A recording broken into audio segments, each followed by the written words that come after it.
show. This is a very exciting episode for us. We got a longtime friend, David Shankle, the Shred Master.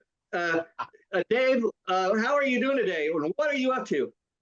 Jason, Tom, you guys, thank you for having me on here. I mean, Jason, you and I go way back. We've done several interviews. They've always been wonderful. And I know can be a very long interview, but over the last 2-3 years, I've been involved in 3-4 bands, and Sure. I couldn't be happier. And I'm over halfway done, about 70% done with all 3 of the next records with 3 different bands, Wow. 3 different styles, and pretty happy about that. And I don't know if you can see my new line of signature guitars with Viper. Wow. I got out. I can pull up and show a few. And Sure. I've had my own line of hot sauce out for a while, and I'm going to be working on a 3rd bottle. We got the David Shankle full shred. Wow, I don't know if everybody can see that. This is kind of mild, but for some people, maybe not.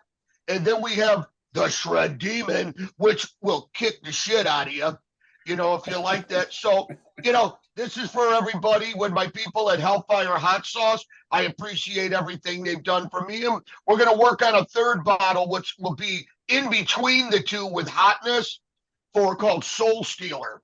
Wow. Now let me imagine that. Are these your recipes that you came up with? Well, what it is, it started with them, and then they sent to me, and then I started learning. Look, when this happened, I called Johnny, my manager. I said, I don't know a freaking thing about hot sauce. These guys, I was playing in Valeside with Tony Angle, who's my singer in Grave Rain, and it was, I was sitting with Valeside. It was Sebastian Bach, Queensryche, Dokken. We were hanging out with Don Dokken, and I'm on the stage, and I'm like, what is this cool-looking red truck way out in the field that had the skull on it?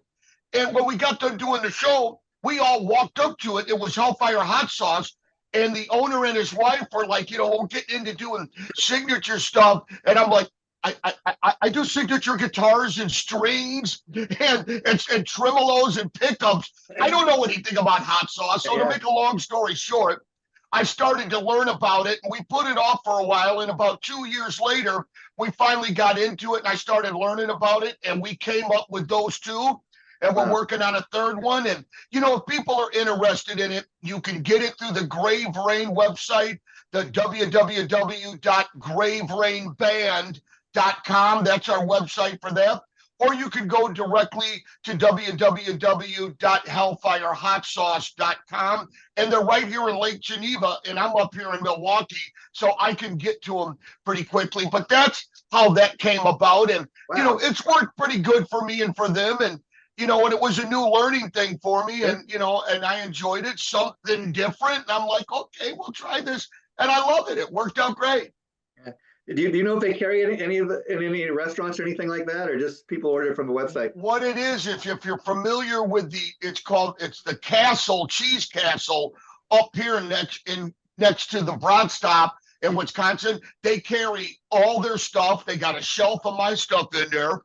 And they just got distributors overseas now in Italy and San Sebastian and Brazil that you can start to ship stuff to. But this stuff is so petite, they're starting to get it in like Harley Davidson motorcycle shops. So if guys walk in there, how cool is that? Harley Davidson biker guys, you know what I mean? And you can get hot sauce. So they're working on doing that. And that's a great idea, not just mine. If mine's in there, I'm happy to have mine in there. Thank you. But just to get it in there, more people to see it and know about it, and it's all for the better. Wow. So do you guys have any questions you'd like to ask David? Yeah. I want to ask him about the Viper guitars. Actually, they're a great guitar line. When I was at the NAMM show with Rhino, because we played out there, Viper actually gave us the passes to the NAMM show. And I think Rhino took some pictures of you and the guitars up there. You sent it to you. What a great guitar. How did you end up getting endorsed by Viper? Well, thank you for asking. Yeah. Jeff had told me he was able to help hook you guys up. And I told him, thank you. I said, that's Rhino, my guy I brought into Manowar when Scott was leaving. I said, these people are family to me. Sure. So what it was I have been through several different companies, and I won't get into the names. And Jason, as you know, a lot of the Sure. companies. Sure. And when you do an endorsement, Tom, it's if I like a product, Jason and Tom, and even if I'm not endorsing that company, I'm happy to buy it because I want it and I believe in it and I want to use it. Yeah. And when I've been endorsed with other companies, I've been with EMG pickups and Kaler tremolo with signature Kaler tremolos in my bars, and they've always worked. And I've been with them and Gary Kaler and everybody at EMG. And if the thing that happens when people are with endorsement companies and they leave is different people start to come in, different artist reps, different managers, and then they start to have different visions for not only me, but other artists that are on there. And sometimes, Tom, as you know, being a business person, those things don't always fly. Sometimes change is good, sometimes change isn't good. And yeah, roll with the changes, but if that change don't roll with you, hey, there's the door. Yep. Okay, so Jeff at Viper, for about 2 years before I signed with him, he had been texting me, coming at me, going, "Hey man, I build guitars. What do you think of my stuff?" And I was checking him out for a while, and I was still with a company overseas at the time, and that was kind of coming near the end for all kinds of issues that he had. But God bless him. And I'm like, I'm going to reach out to Jeff now finally, and say, send me a couple of your guitars for me to check out. And he goes, I'd be happy to. So he sent them out to me. I was checking out a Flying V, some of his other guitars. He sent the one that's got all the skulls on it, that's blue and all that. And I said, I'm liking these. I'm digging it. And he said, I want to build you, a really kick-ass guitar we can design together. And I said, well, I think I'm going to take you up on that. To make a long story short, I said, Jeff, you have never built a shred machine until you build mine. And I'm going to step you through what to do besides the master, woodmanship that he has as a builder in mind. And Robert Daniels from Third Coast and Chris Ebby, they own the company in Chicago. He has been my main, luthier for over 35 years. Before I was even with Manowar, and every guitar that was ever built for me by these so-called masters has always gone to RD to either refret it, shave the neck to get the fretboard level, pull this off, make sure the Kaler's on, and his hands are the last hands to touch it to get the dragster ready to go down the track. Well, I got together with Jeff and I designed the body. He has a great design. He came up for the neck to come down into the back of the body. If you can see this, guys, Tom, if you can see this, you can see it from the back. Super cutaway. So when you reach up on the 7th fret, look at all the room you got there. All the problem area is out of the way, so you're not hitting. So this is Fafnir, which I bought the rights to, and Bo Pittman out of Alabama, who paints racing cars and motorcycles and worked for other companies to paint, hand painted this one for me, and one of my students have bought one. So Beautiful. This is the 7-string here. But look at the back, if you can see it, if I can get it this way, how the neck comes down like it's a ramp, the way it bolts on. So when you slide up on there, Tom, with your thumb, you don't feel like a regular guitar that's got that big heel there that's bolted up. It's just smooth all the way up and all the way down. And all my guitars are designed that way, that that was Jeff's idea, and that we combined our ideas together. And I've got the first DS6. Now I got the Fafnir. I have an 8-string, that I use. And on my 8-string, I don't put the low 8-string above the low B, because for some of the stuff I do, I'm already tuned a full step down. I don't need to go any lower in that.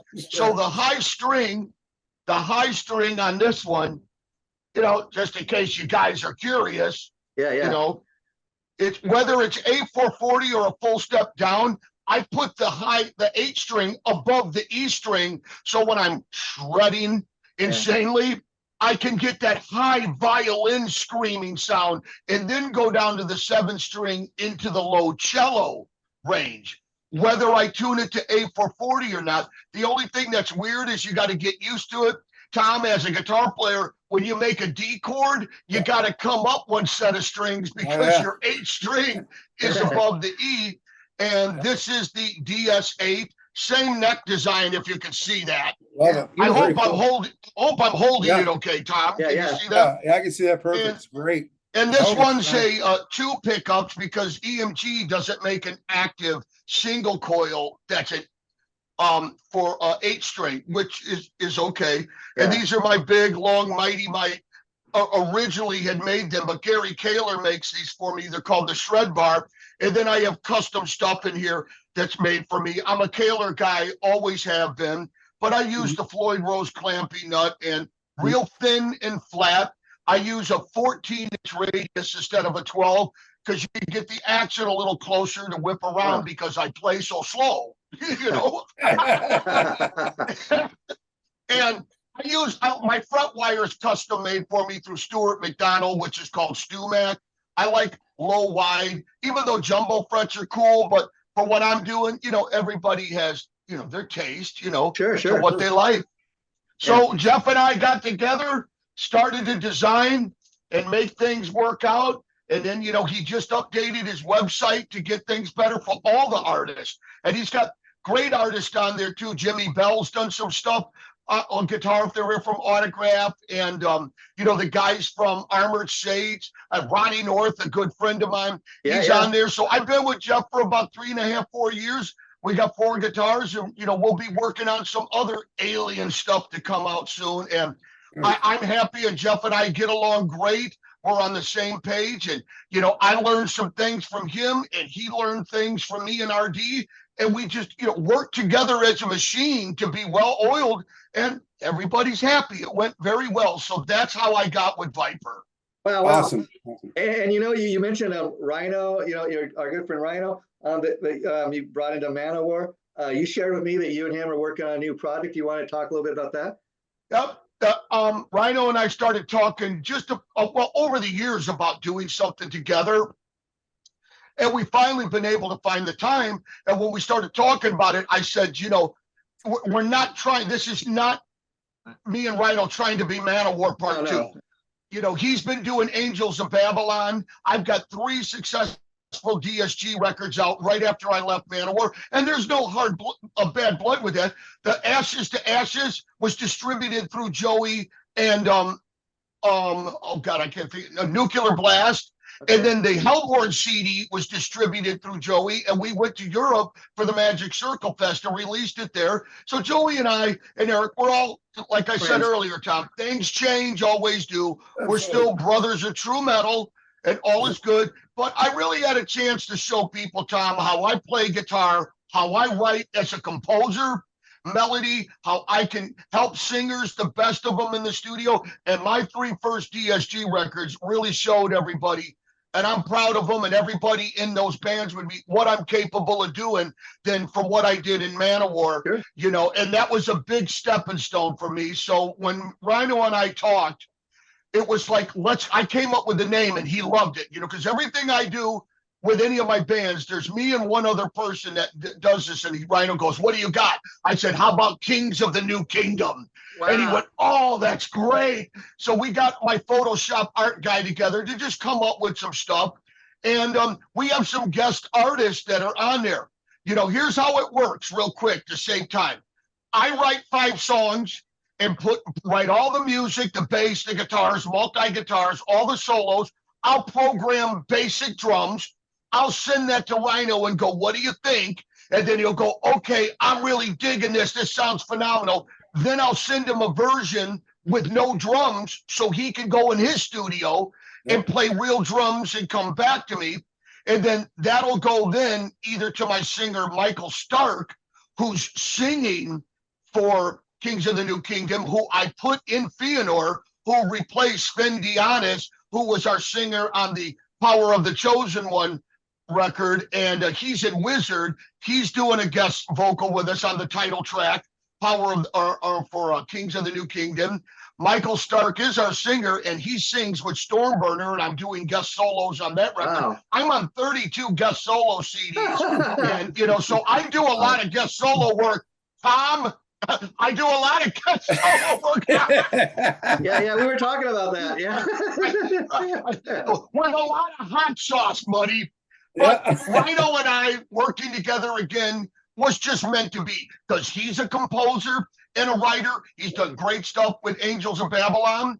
And now we come together, and then when he's got an idea, he'll send me over one guitar, he'll play bass, and then he'll have a programmed drums, and he's singing on one or two of the songs, and he's got a couple of guest singers, and I've got a few guest singers, and one more surprise that could be coming. And then I'll take his 3 tracks with a drum machine, one guitar and bass, and then I'll just throw it in my mixing bowl and completely redo the thing with multi-guitars, the solos, all that. And then I don't have to play bass anymore, and neither does Rhino, because we got Mike LaPont from Symphony X. He's playing bass in the band. I brought him in, and he plays with Rhino in another band where they're at. I think it's a cover band they do. And I've done work with Mike with Wings of Destiny, which is another band. So the whole thing just worked out to be in a family. So Rhino and I do the writing, his stuff, my stuff. We put it all together, and we got, Mike Stark singing, and we got Mike LaPont. So we are Kings of the New Kingdom. And let me tell you,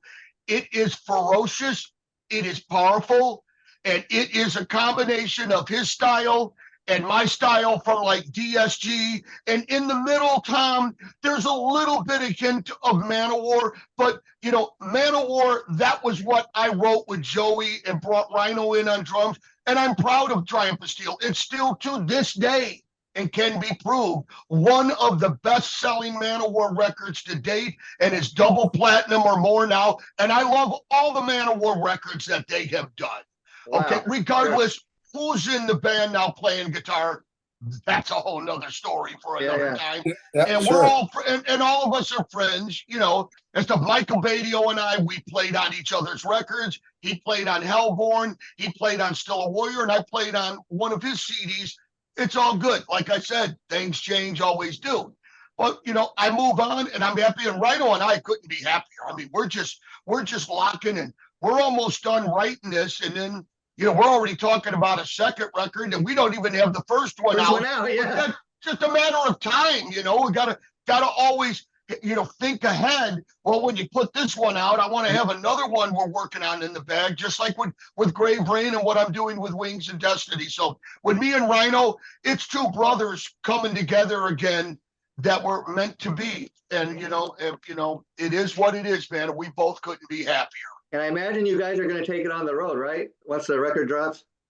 Well, we're hoping to do some shows. We'll definitely, with all the bands, have videos and lyric videos, because that's just common to have. But we definitely, with Johnny, the plan is for us to do some shows. So that'd be nice. And if we can get the record landed where it'll make sense and do some good, and you can get out there, distribute it into the right place, that's all good, and we're looking forward to that. So we're excited, and we'll hope it'll do well for our Manowar fans, but also our other fans, Angels of Babylon, and my DSG fans, Wings of Destiny, Grave Rain fans, and just keep it all in the family with everybody. Wow. And Dave, like you were saying at the top of today's episode, you and me go way back, and I've probably interviewed you at least 10 or 11 times over the years, and without you even being aware of this, you played a small role in Tom becoming the new co-host of this show, because I don't know if you remember, but about a year and a half ago, I get a text from you when I'm at work. You text me and you say, hey Jason, it's David Shankle. I just want to let you know that Annie's doing the interview with you today. And I'm like, I told Tom, later, Annie, I know, and I'm usually like well aware of who's going to be on the show, who I'm interviewing. I'm like, Annie, who's he talking about? And then Tom kind of put this show together where he told me, hey, Jason, my band held hostage. We're going to do the show I want to promote. Could I come and do an interview? And he didn't tell me that he had arranged to have these other guests on. And so Annie was one of the guests. Ethan Broch was one of the guests. And we had a couple other Tom's friends that was doing the show with him. and I didn't really know this. It was kind of kept as a secret until we actually did the show that day. And I thought, man, not only was it kind of really a fun episode to do, but I thought if Tom could pull off this kind of show and this could be this much fun, he's the guy that I want to ask to be my new co-host here. And right. And now, and how about that? That when I saw him the first time, I didn't even know it was him. Yeah. And then when I saw that Rhino was doing the interview and Tom was involved in it, and that I reached out to you, and he was like, "He's your co-host." I'm like, "Well, how did you know of Tom?" And I'm like, "Tom, that's good. You're with Jason because we love Jason, and what two better people to be together?" And when Johnny came to me and was telling me about Tom before I ever met him and label and Fire Rock Records and, talk business and stuff, that Johnny's plan was, he's got Annie B that I turned, my girlfriend onto Johnny. And, I want to have you do this with Rhino. That sounds great. You're making it happen. Maybe between Annie B, Kings of the New Kingdom, and Grave Rain, you never know. We may all land up at the same place, and it's all one big family. And, we'll see how that works out, but it certainly can be a possibility if the dice are rolled right, Sure. without getting into that online here. What I'm saying, Tom. I bring it up only because it's an interesting kind of backstory, but I know you I didn't even know it was him. Nobody even told me it was him. And I'm like, Dave. Oh, well, thanks, Andy, for not telling me it was Tom. I didn't even know who I was. I see this cool looking biker guy. I'm like, okay, who's this guy? I'm like, I don't even know who this guy is, and he seems cool. And then after we all hang up, I'm like, that was Tom. Thank you. Hey, Dave, I got even more to add to the story, because after we did that interview and Tom agreed to be the new co-host here, I had no idea. People might think this is calculated. I had no idea that he was even the president of a record company. That had just recently taken place, and I found this out after the fact. And it just it's helpful. So you didn't even know that at that time, then? Yeah, which is interesting. Yeah. I kind of kept it on the down low, when they brought me in, because I said I wanted the label to be all about the artists. I don't give a fuck about the label. The artist is the ones that have to make the money. You want me to come in here, it's going to be geared towards the artists. They agreed to do that. And that's why. That's a very good attitude to have. That's cool. Exactly. I like that. That's what I think is cool about Fire Rock is that the president of the company is an actually musician. And here's another funny story. I in one of our previous episodes, I was joking with Tom. Hey, I think it's cool that you're an actual musician, the president of Fire Rock. It's not like a typical suit at a record label. He says, "Hey, I'm the suit now at the label." Right. All right. I get you. Tom, you had to straighten him out, didn't you? Basically what you did. Like, son, let me sit you down and really explain to you what's going on here, okay? Yeah, that's all good. And not to mention, Tom, I've heard your record you did. You had Tim Ripper Owens singing on it. Great job, good songs, really good production. That's cool. And I know Rhino's doing some stuff with you now, and he went out to to LA, and and you got to see Viper and be at the the Heavy Metal Award show. That's very, very cool, man. And I hope as the future rolls on, we can talk about doing stuff together. Let's leave it at that while we're right here. Yeah. For absolutely. Sure. Yeah. I'm open to that. I'm all about musicians and everything and helping them. And hey, Annie B is part of the family, and you're part of the family. I can tell you that right now. We want everybody to be successful. When people call me, that's good to hear that. Thank you for that. I get calls every day, and somebody says, "Hey, Tom, why don't Held Hostage? We get you guys to play out here?" And I say, "Well, we can't do that. But let's talk about these other bands I got." The first thing I do is I start pitching the bands on the label, saying, "Let's think about getting these guys out here for next year and stuff." Right. So there's a lot of good things that are going to happen in 2025 for all our artists, especially after they get released. So now that you've got it going for a while, and and you're getting things happening, and the website up, and I don't know if you do, but also Common Stuff is a YouTube channel for the bands of your label, for the bands, whether they do a lyric video or a full video that draws traffic. A website is one thing, but then having the record label YouTube channel to where bands can, people can be geared to see the bands with their videos and stuff. That's another thing too. And like you said, you're growing in a process right now. You know, I mean, you're we're working nurturing with, it. we're working with Roku. We're working with a lot of different things happening for all the artists on the label, you know, and in the show too. I mean, we've got a lot of great things happening behind the scenes. So we're trying to grow it at the right way. We just don't want to just throw stuff out there. But you're correct. Certainly. There will be a Fire Rock YouTube channel. But we also we're making a deal to get our artists in some of the biggest platforms out there. We want them to be heard. Yeah, know? No, that's the way to do that. You know, and you got all the help you can get from Johnny Pendergrass as well. And I know you're Yep. friends with him, Tom. So you know, that's great. So, you know, this sounds great and interesting. And I've heard, you know, a lot of it from Johnny that he's needed to tell me and Andy. But you know, it'll be good when we can to talk off of here and talk to my singer from Grave Rain, Tony Angle. And, you know, and as Johnny, we all get involved as we move forward and actually turn you on to some of this tremendous music that I've got going with Grave Rain and, you know, Kings of the New Kingdom. And, you know, and see what we can do. You know, I think, Tom, we should just keep Jason out of it because all he wants to do is talk online here, you know, about old stuff. All he wanted was to get hot sauce from me. That's it. I'm just kidding, brother. I love you, man. I know you do. I know it's all joking and fun. But, you know, Tom, I don't know if you saw this last night. Me and Dave were announcing that he was going to do a show today. We just put up an announcement on our Facebook page. And it's amazing what this guy can do marketing wise, because just from me posting a picture and him leaving a comment, it went from like, you know, a 20 post reach to like 1.4K or something like that. Like Nice. within just an hour, you know. Oh, that's moving traffic. You know, some people say, you know, don't spend so much time on social media. Well, there's pros and cons to that. Yeah, yeah. If you have a lot of channels, you want to share your stuff, tag it, get it out to any of the proper group pages. I mean, I have 4 Facebook pages that are personal pages because I got so many people trying to be friends and fans. You can't put this 5,000 limit. That's bullshit. But, you know, you get it out there, and I use the other ones to advertise my teaching. You know, like if people want lessons, you know, we have the Milwaukee Music Academy people can reach out to, or come to me on my main Facebook page, David Shankle, inbox or Instagram.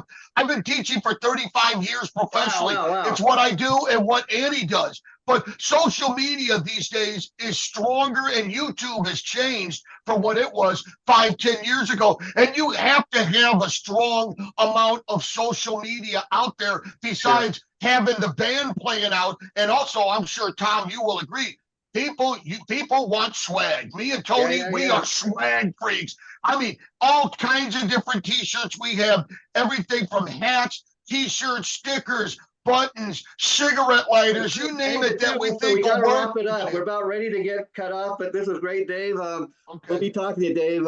Thanks for doing this, man. Thanks for having me. New Grave Rain, Kings of the New Kingdom, and Wings of Destiny coming. Hey, Damien here. If you like today's show, please be sure to subscribe by clicking the link in the lower right-hand corner or on our page. Thanks for tuning in.